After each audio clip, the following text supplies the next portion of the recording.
1995 সালে ভারত পাকিস্তানের একটা সমন্বিত একাদশ শ্রীলঙ্কার মুখোমুখি হয়েছিল কলম্বোর প্রেমাদাসাতে।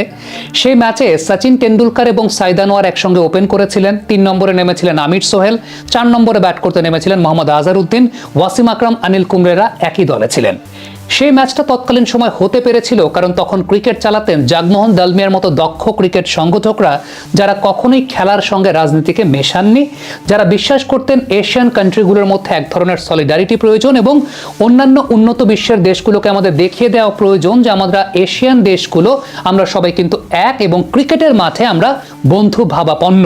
যেটা বর্তমান সময়ে জয়শার মতো লোকজন যারা ক্রিকেট বিশ্ব পরিচালনা করেন তারা তো আইসিসিকেও পুরোপুরি পলিটিক্সের মধ্যে নিয়ে এসে ফেলেছেন।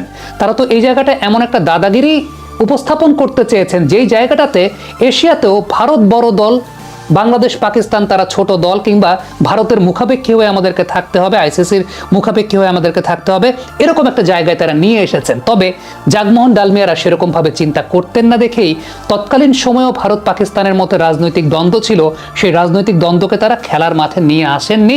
বর্তমান সময়ে দুঃখের বিষয় হলেও সত্য, সেটা জয়শারা নিয়ে এসেছেন। ঠিক এই জায়গাটাতেই একটা ধাক্কা দেওয়া প্রয়োজন ছিল এবং সেই ধাক্কাটা দিয়েছে বাংলাদেশ। আবারও বলি, এই ধাক্কাটা দিয়েছে পুরো ইকোসিস্টেমের মধ্যে বাংলাদেশ। কাউকে না কাউকে তো স্যাক্রিফাইস করতে হতো, সেই স্যাক্রিফাইসটা করেছে বাংলাদেশ। আর পাকিস্তান গেল 10-12 বছর ধরে আইসিসি বা বিসিসিআই দ্বারা ডমিনেটেড ছিল। তারা একটা সুযোগের অপেক্ষায় ছিল যে কখন তারা একটা টার্ন ব্যাক করবে, কখন তারা একটা মরণ কামড় দেবে। সেই মরণ কামড় দেওয়ার সুযোগটা পাকিস্তানকে করে দিয়েছে আসলে বাংলাদেশ, তাদের নিজস্ব গার্ডস দেখিয়ে। আমরা ছোট ক্রিকেটিং নেশন হতে পারি, কিন্তু এই জায়গাটায় আমরা যে আমাদের একটা অবস্থান দেখিয়েছি পুরো ইকোসিস্টেমটাকে নাড়িয়ে দিয়েছে। দেখেন, আজকে আইসিসি কিন্তু পুরোপুরি একটা বিপদে পড়ে গেছে। 6,000 কোটি টাকার মতো একটা ক্ষতির সম্মুখীন ইন্ডিয়া পাকিস্তান ম্যাচ যদি না হয়।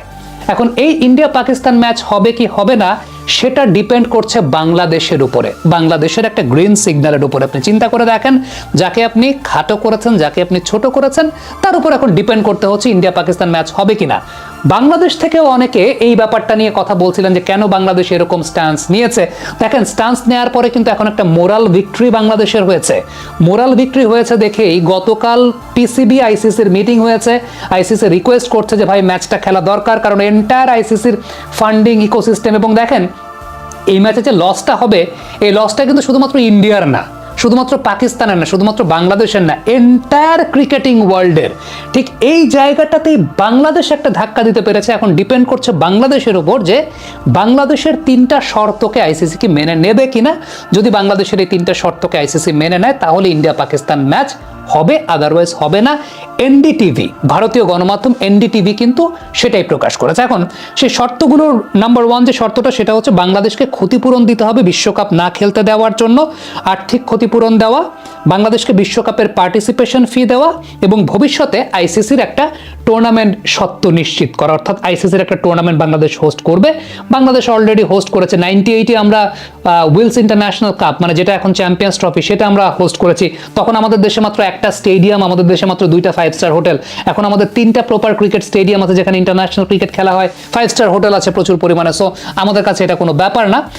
বাংলাদেশকে ক্ষতিপূরণের যে জায়গাটা, সেখানে ডিমান্ড করা হয়েছে বাংলাদেশের তরফ থেকে যে আমাদের ক্রিকেটের স্ট্যান্ডার্ডটাকে বৃদ্ধি করার জন্য, গ্লোবাল স্ট্যান্ডার্ডে নিয়ে যাওয়ার জন্য, আমাদের ইনফ্রাস্ট্রাকচার ডেভেলপমেন্টের জন্য উই নিড মোর ফ্রম আইসিসির সোর্স অফ ইনকাম। এবং দেখেন, আইসিসির যে সোর্স অফ ইনকামটা হয়, এই সোর্স অফ ইনকামে কিন্তু বাংলাদেশের ক্রাউডদের একটা অনেক বড় অবদানের জায়গাটা আছে। ডেফিনেটলি বাংলাদেশ সেই জায়গাটা ডিজার্ভ করে। এবং এই ওয়ার্ল্ড কাপটা যে বাংলাদেশ খেলছে না, তাদের একটা পার্টিসিপেশন করার আগে একটা প্রিপারেশনের জায়গা ছিল। এই জায়গা থেকে ক্ষতিপূরণ কিংবা যে বিশ্বকাপের পার্টিসিপেটিং ফি, সেই ফি প্রদানের ব্যাপারে বলা হয়েছে। এবং সেই সাথে পাকিস্তানও 3টা শর্ত দিয়েছে। একটা হচ্ছে বার্ষিক বরাদ্দ বৃদ্ধি। দেখেন, একটা টুর্নামেন্টের একটা ম্যাচের উপর কেন্দ্র করে 6,500 কোটি টাকার উপর বিজনেস হয়। একটা টুর্নামেন্টের প্রায় 35% বিজনেস হয় শুধুমাত্র একটা ম্যাচের উপর ডিপেন্ড করে। সেই দলটা তো একটা এক্সট্রা বিট অফ ডিমান্ড করতেই চাইবে।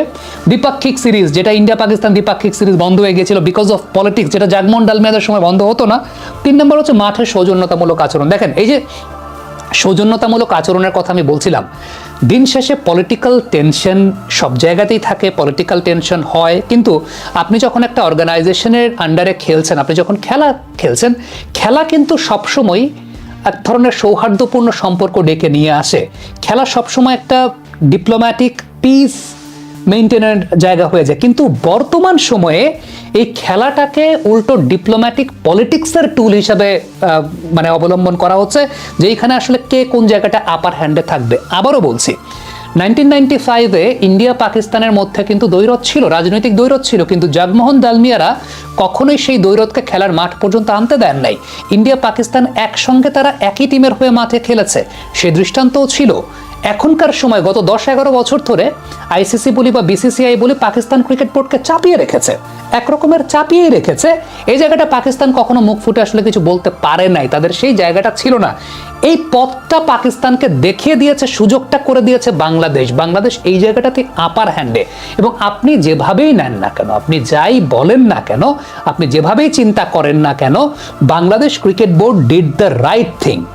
দে ডিড দ্য রাইট থিং, যে জায়গাটাতে কাউকে না কাউকে তো এই ইকোসিস্টেমে একটা আঘাত দেওয়ার দরকার ছিল, কাউকে না কাউকে তো এই জায়গাটা কিছু একটা বলার দরকার ছিল, যে ভাই whatever is happening, what is going on, it's not right. Definitely মাঠের ক্রিকেটে ইন্ডিয়া একটা ডমিনেটিং ফোর্স, কর্পোরেট মার্কেটে ইন্ডিয়া একটা ডমিনেটিং ফোর্স, তাদের বিশাল বড় ক্রিকেটের বাজার, তাদের দেশ বড়।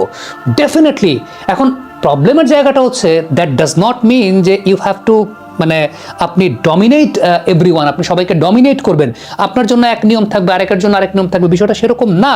এবং you have to be respectful to everyone, প্রত্যেকের প্রতি রেসপেক্টফুল থাকাটা খুব জরুরি। দেখেন বাস্তবতার একটা গল্প আমি বলি, সেটা হচ্ছে ডেফিনেটলি ইন্ডিয়া পাকিস্তান ম্যাচ মানে আইসিসি এমন একটা অর্গানাইজেশন, আইসিসি কিন্তু অলিম্পিক্স কিংবা ফিফার মতো এতটা শার্প অর্গানাইজেশন না।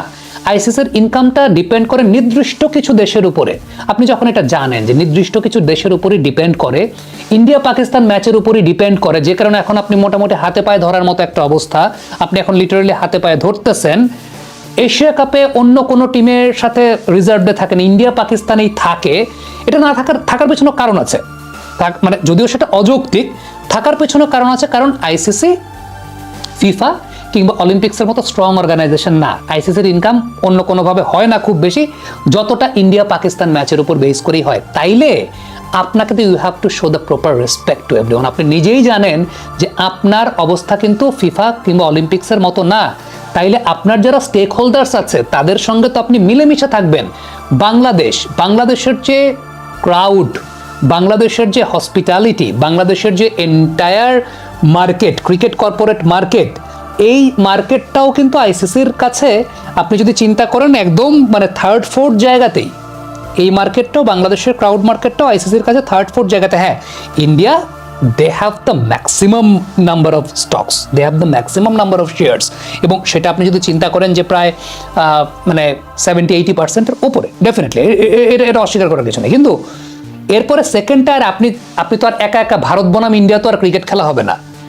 এরপরে যাদের সাথে আপনার দ্বৈরথের জায়গাটা কমার্শিয়াল ভ্যালু জেনারেট করে, পাকিস্তান, বাংলাদেশ, আপনার তো এই জায়গাটাতে এশিয়ান ক্রিকেটের পাল্লাটাকে আরো ভারী করা উচিত। ক্রিকেটের গ্লোবালাইজেশন নিয়ে আরো চিন্তা করা উচিত, যে ক্রিকেটটা কিভাবে সামনের দিকে আগাবে। সেটা না করে যেটা জগমোহন ডালমিয়ারা করতেন, যে ক্রিকেটের গ্লোবালাইজেশন নিয়ে চিন্তা করেন। দেখেন জগমোহন ডালমিয়াও কিন্তু একজন ভারতীয় নাগরিক, তার ব্যাপারে কি আমি কোনো খারাপ কথা বলছি, তার ব্যাপারে কি আমি কোনো দুর্নাম করছি? তা তো করছি না, কারণ he use to think about the globalization of cricket. শুধুমাত্র নিজের ব্যাপারে নিয়ে চিন্তা করতেন না। যখন আপনি ওই চেয়ারে বসেছেন, you have to think about the globalization of the cricket. So দিন শেষে এই জিনিসগুলো স্টপ হওয়া প্রয়োজন ছিল, এই জিনিসগুলো এখনও স্টপ হওয়ার দরকার। ক্রিকেটের মধ্যে পলিটিক্সটা বন্ধ হওয়া উচিত, ক্রিকেটের সঙ্গে পলিটিক্স কোনোভাবে থাকা উচিত না, এবং দুই দেশের মধ্যে পলিটিক্যাল টেনশন থাকলেও ক্রিকেট মাঠে সেটার ইম্প্যাক্ট রাখা উচিত না, ক্রিকেট মাঠে সেটার ইম্প্যাক্ট ফেলা উচিত না, যেটা একটা সময় এনশিওর করতেন অন্যান্য যারা দক্ষ ক্রীড়া সংগঠক ছিলেন তারা।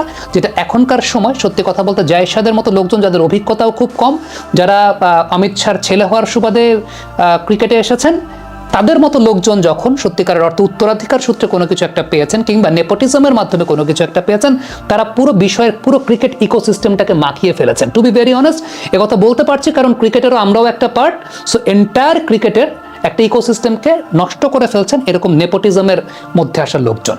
কমেন্ট বক্সে